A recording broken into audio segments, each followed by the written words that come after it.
Curso Básico de Espiritismo, livro 2, com Tatiana Benites, baseado nos livros da Federação Espírita do Estado de São Paulo, FEESP. Olá, seja muito bem-vindo a mais uma aula do Curso Básico de Espiritismo do livro 2. E hoje a gente começa a aula 6. A aula 6 tem como tema Lei de Conservação.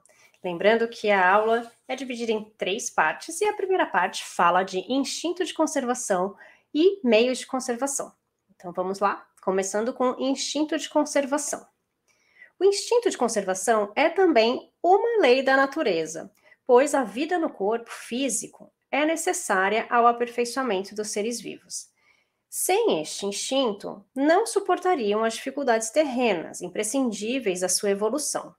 Todos os seres vivos o possuem, qualquer que seja o grau de inteligência, nuns é puramente mecânico e noutros é racional. Livro dos Espíritos, pergunta 702. Portanto, partindo-se da premissa de ser o instinto de conservação inerente a todos os seres vivos, deduz-se ser ele a base do direito de viver, o primeiro de todos os direitos naturais dos homens.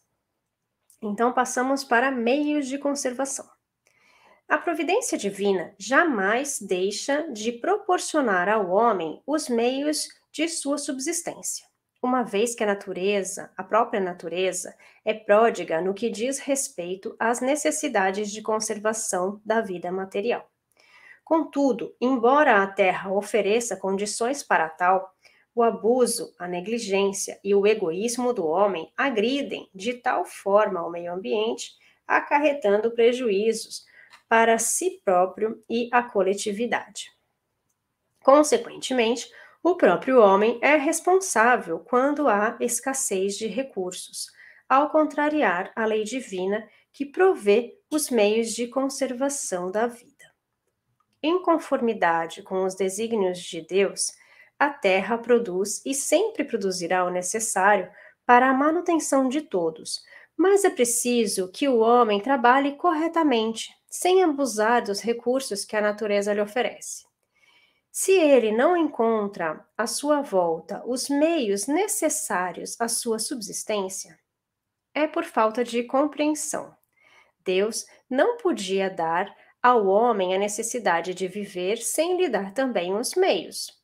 É por isso que faz a terra produzir, de maneira a fornecer o necessário a todos os seus habitantes, pois só o necessário é útil, o supérfluo jamais o é. Isso está no Livro dos Espíritos, na pergunta 704. O solo é a fonte primeira, de onde se originam todos os outros meios de subsistência, entendendo-se que tais meios são apenas transformações dos produtos do solo. Deste modo, deve-se entender por bens da terra aqueles bens que o homem pode usufruir em sua vida. Pela transformação de tais produtos, obtém o necessário para o seu conforto e do seu semelhante. Usufrui de melhor qualidade de vida que irá lhe permitir condições adequadas para desenvolver-se intelectualmente. Nesta gradação, o homem reconhecerá não só os seus próprios deveres, mas principalmente os direitos do seu próximo. Tal encadeamento progressivo redundará na sua elevação moral. Contudo, é preciso ressaltar que para uns faltam meios de subsistência, enquanto que para outros sobram. Tal situação é fruto não só da ganância e egoísmo dos homens, como também da indolência de muitas criaturas, que se entregam ao desânimo ante os obstáculos naturais de seu ambiente. Compete a cada criatura viver em consonância com os desígnios de Deus, enfrentando as adversidades com fé, perseverança e trabalho. Buscai e achareis. Estas palavras não querem dizer que seja suficiente olhar para a terra a fim de encontrar o que se deseja, mas que é necessário trabalhar com ardor e perseverança. Livro dos Espíritos, pergunta 707. O próprio avanço da civilização multiplica as necessidades da vida, mas também multiplica as fontes de trabalho e os meios de subsistência, proporcionando à humanidade condições para seu desenvolvimento intelectual e moral, mas levado ainda pelas suas imperfeições, o homem procura a vida oposta àquela que a natureza lhe proporciona. O desejo de acumular sempre o que lhe é supérfluo, o que contraria frontalmente as leis naturais, pois todos têm seu lugar ao sol, desde que não se apropriem do que pertence ao próximo. É neste sentido que não se deve responsabilizar a natureza quando há escassez de recursos de subsistência, mas sim como fatores decorrentes da ambição e egoísmo das próprias criaturas. Contudo, existem situações em que os meios de subsistência não dependem absolutamente da vontade do homem, quando submetido a provações e sofrimentos. É o caso das provas muitas vezes difíceis, onde o mérito maior está na submissão à vontade divina, caso sua inteligência não lhe permita contornar tais dificuldades. Por isso, aqueles que, em determinadas situações críticas, se veem obrigados a sacrificar o semelhante para saciar a fome, não têm atenuantes e muito menos uma justificativa imposta pelo instinto de conservação. O mérito está antes em sofrer todas as vicissitudes terrenas com coragem e abnegação. Quanto aos mundos mais elevados, os seres que os habitam também necessitam de alimentação, mas as substâncias que compõem tais alimentos são relativos à natureza de cada mundo e respectivos habitantes. Deste modo, a lei de conservação intui a todas as criaturas o conhecimento de que a vida é uma dádiva divina e que seu dever, acima de tudo, é preservá-la. Portanto, não lhe cabe o direito de menosprezar ou eliminar nem a vida de seu semelhante, nem a sua própria vida. Uau, olha só quanta coisa só nessas 2 páginas aqui que eu li. Então, quando a gente fala de meios de conservação, a gente está falando de conservação da vida, da nossa vida e de toda a vida que tem no nosso planeta. E daí, se a gente falar da nossa vida, da vida do ser humano, a gente vai ver que Deus provê tudo o que nós necessitamos através da própria natureza. Então, ele diz aqui que tudo começa na terra, que nós temos tudo desde a terra, né? E que a gente tem o que é necessário e útil na terra. Então, tudo que vem além disso, né? E tudo que é supérfluo, não está dentro dessa parte do necessário, a gente precisaria, né, rever aí os nossos conceitos e desconsiderar o que a gente tem aí de supérfluo, porque a gente precisa do básico para sobreviver. Mas o que acontece? Com a nossa visão materialista, a gente quer mais e mais e mais e mais e sempre mais. Então, ele fala aqui também, né, da distribuição disso, que às vezes algumas pessoas terão muito e outras terão muito pouco, e que isso é fruto da ganância e do egoísmo, mas também da falta de vontade das pessoas de correrem atrás, também da falta de vontade das pessoas de quererem ajudar umas às outras. Olha só que interessante isso, né? E também ele comenta dessa questão do avanço da nossa civilização. Então, nós temos aí a inteligência que nos é dada também por Deus para utilizar isso em nosso benefício. Mas a gente tem que usar em nosso benefício, mas também em benefício do próximo, porque a gente tem essa visão individualista, materialista, que é meu, para mim, só para mim, né? E que eu preciso ter isso, né? Então a gente está ainda muito na era do ter, e a gente precisa passar por essa era do ser, né? Onde cada um colabora cada vez mais uns com os outros e nós crescemos juntos. Olha só, que interessante seria se todos nós pudéssemos pensar assim, né? Então, a inteligência nos é dada para que nós utilizemos isso para contornar as nossas adversidades, as nossas dificuldades e para que a gente possa auxiliar também aqueles que necessitam. Então, que a gente consiga pensar um pouquinho mais, né, nessas leis aí, nessa lei da conservação e aprender um pouco mais com isso.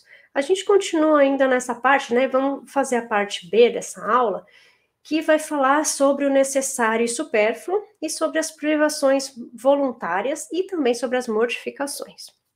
Vamos começar com necessário e supérfluo. Todo homem ponderado, ciente de seus deveres para com o próximo, identifica facilmente, através da sua intuição, o limite entre o que lhe é necessário à sua subsistência e o que lhe é supérfluo. A própria natureza encarrega-se de lhe prover o necessário através do seu trabalho. Contudo, muitos chegam a reconhecer este limite somente após dolorosas experiências. E se existem criaturas que não se contentam com o que lhes bastam, é porque são insaciáveis. Quando o homem ultrapassa o limite de suas necessidades, desejando os excessos, sofre as consequências de seus atos egoístas pelo imperativo da lei de ação e reação.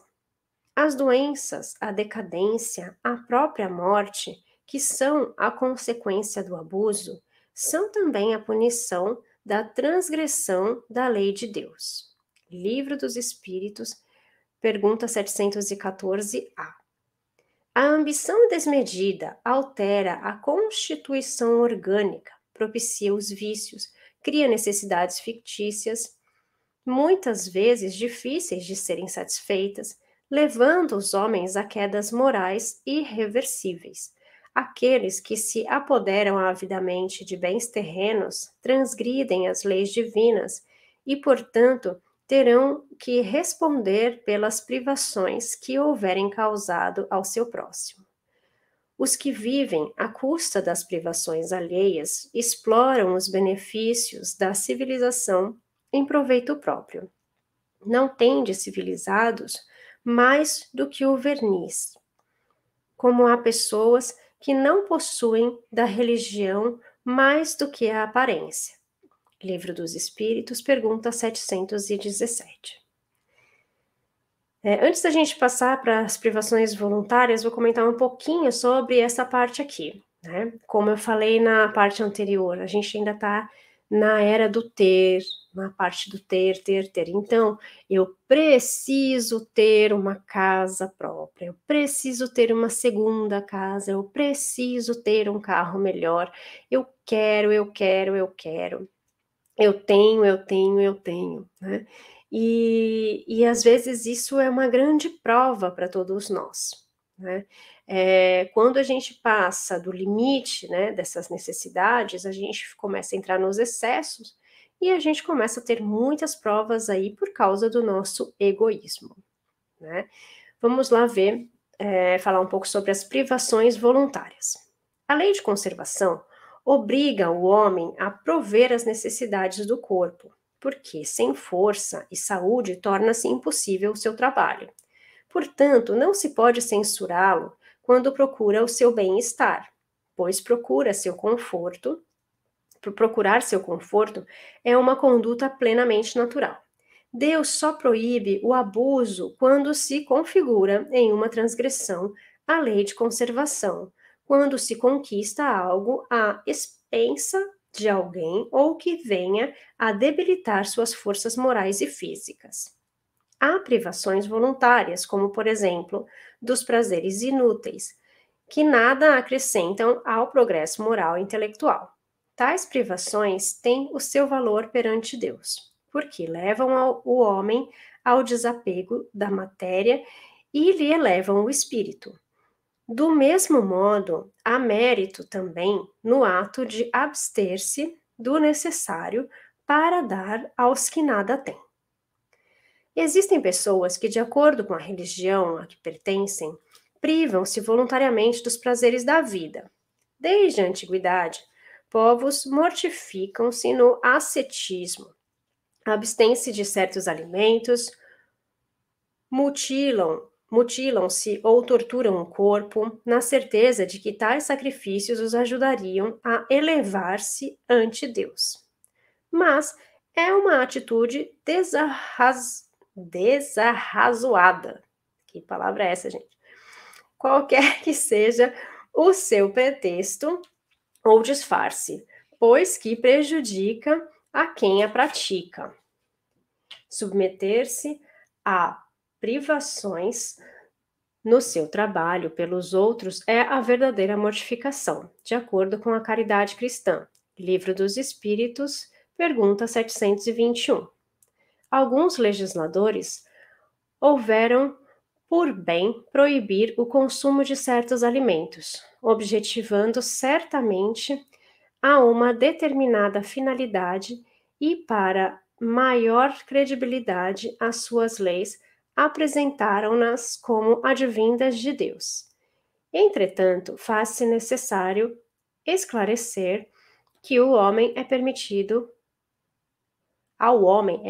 alimentar-se de tudo o que não lhe prejudique a saúde, mesmo no caso de alimentação animal, devido à sua constituição física, onde a carne nutre a carne.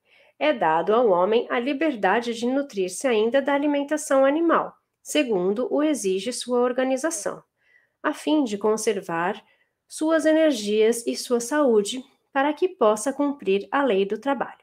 Isso está no Livro dos Espíritos, pergunta 723.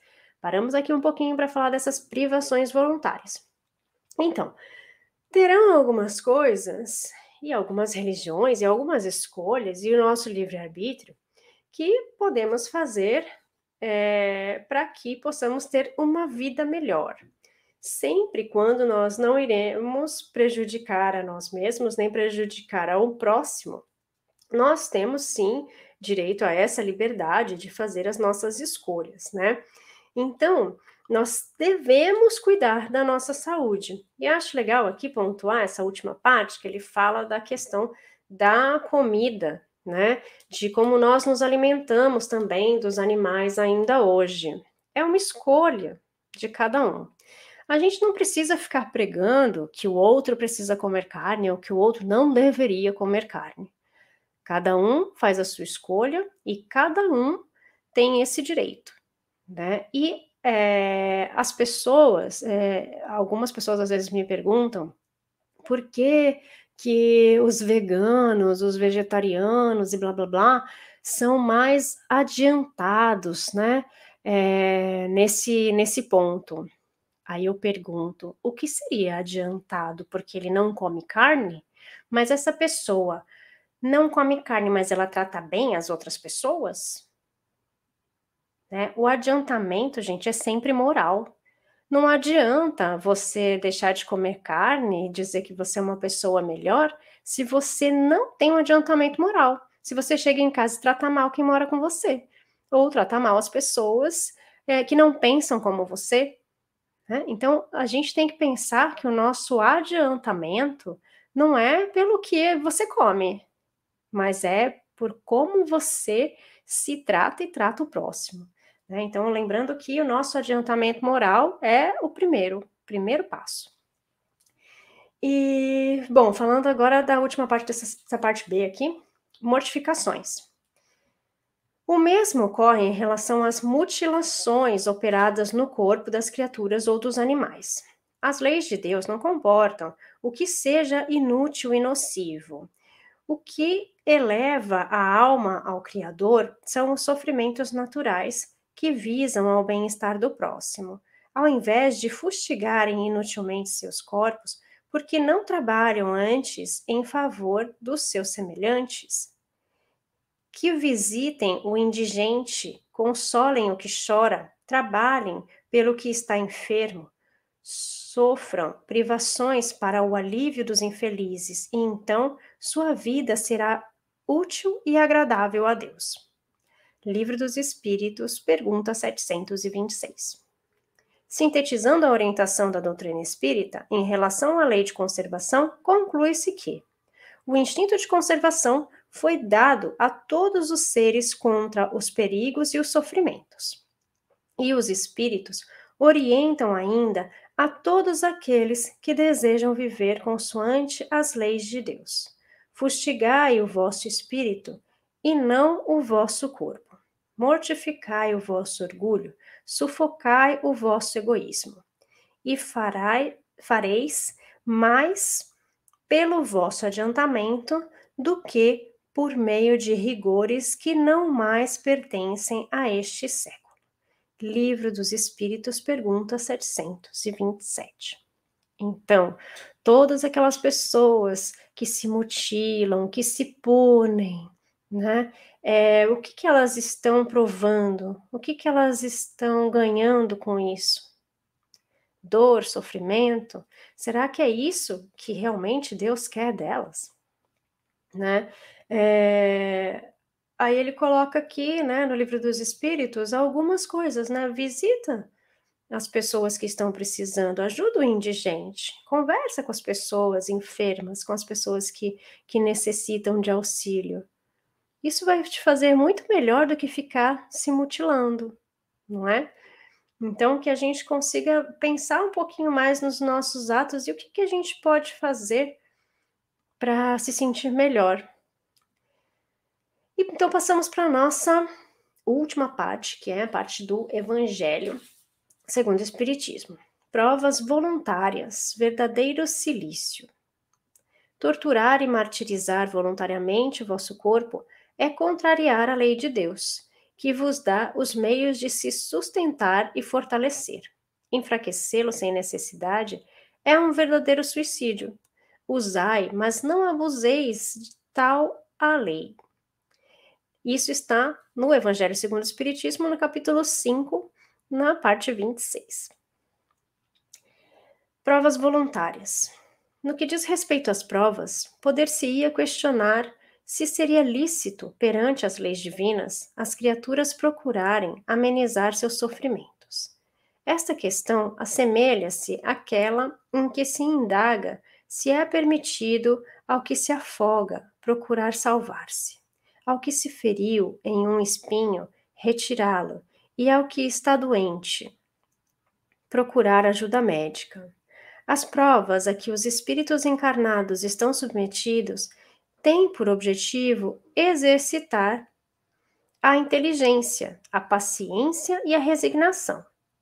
Isto porque normalmente os espíritos encarnam em situações difíceis, justamente para serem obrigados a procurar os meios de superar seus limites e vencer as dificuldades inerentes à condição humana. O que o homem jamais deve fazer é entregar-se à negligência, ao desânimo, e muito menos revoltar-se contra o mundo em que vive. A terra, embora morada de expiação e dor, prima pelo equilíbrio e harmonia que regem suas leis naturais, e em que pese os males e sofrimentos dos seres que a habitam, prossegue favorecendo a vida em sua renovação contínua, impulsionando o progresso e sustentando as esperanças da humanidade. Portanto, está no próprio homem compreender e aceitar os desígnios de Deus, pois o mérito consiste em suportar sem lamentação as consequências dos males que não se podem evitar, em perseverar na luta, em não se desesperar se não for bem-sucedido. Livro dos Espíritos, capítulo 5, item 26. Em decorrência da consolação de Jesus contida no Sermão da Montanha, bem-aventurados os aflitos, tem-se o seguinte questionamento: será meritório, então, procurar agravar as próprias aflições através de sofrimentos voluntários para fazer jus a esta bem-aventurança? Se o objetivo é apenas satisfazer o egoísmo ou atender às exigências fanáticas, levando as pessoas a se recolherem em retiros, macerando seus corpos e impondo-se sofrimentos sem nenhuma finalidade útil ou nobre, não é mérito algum. Torturar, martirizar o corpo é atentatório às leis de Deus.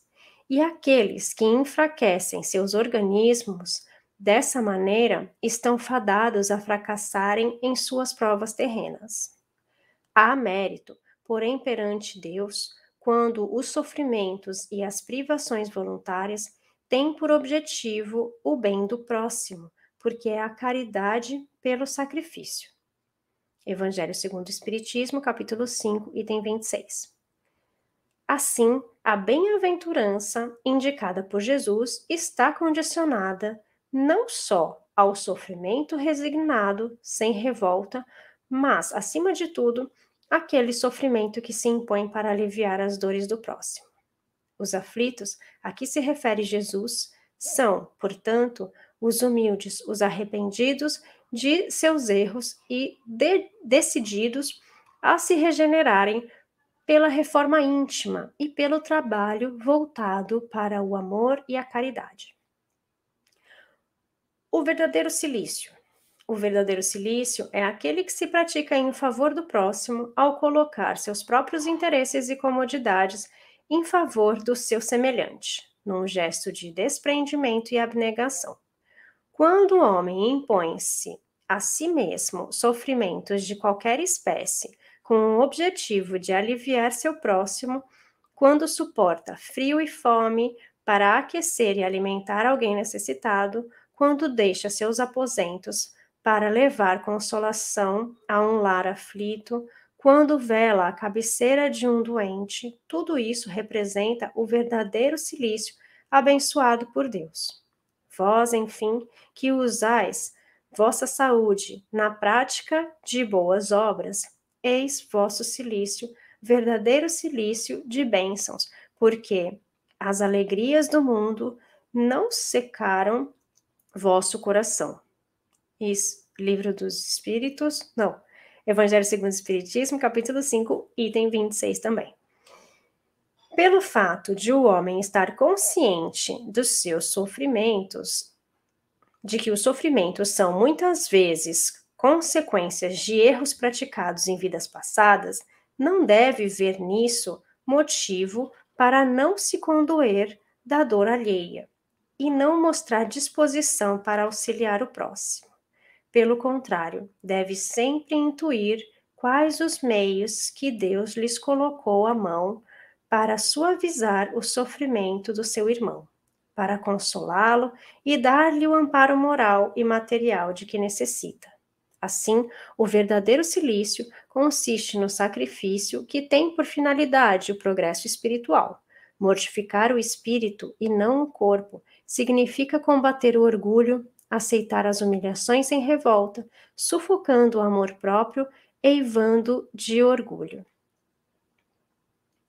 Aí tendes o verdadeiro cilício, cujas feridas vos serão contadas, porque elas atestarão vossa coragem e submissão à vontade de Deus. Evangelho segundo o Espiritismo, capítulo 5, item 6.